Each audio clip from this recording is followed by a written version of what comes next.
They want to have not armaments going into Ukraine to help the Ukrainian people. They're not wanting to get the NATO forces to coalesce behind Ukraine.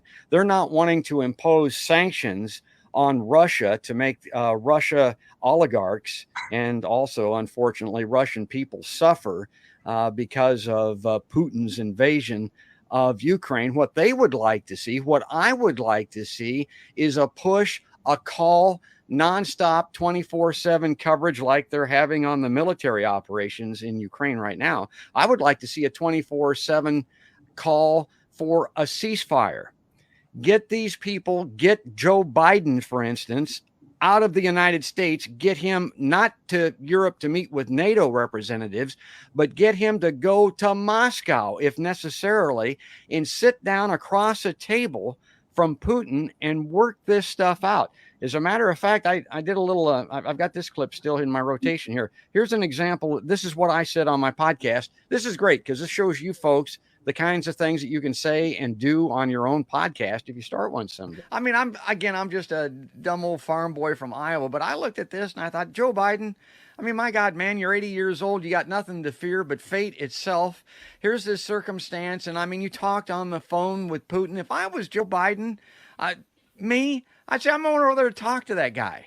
I mean, two heads of state, get together. I mean, if you got to pick a neutral site, whatever, work this shit out. I mean, don't kill us all, literally, over this. I mean, this could really go sideways because this threat of nuclear war, everybody talks about the potential for that. My belief is it's most likely to happen accidentally during increased tensions like this, when people are playing around and have itchy trigger fingers, and in circumstances like we have today, and one launch, and it can be game over because of a nuclear winter.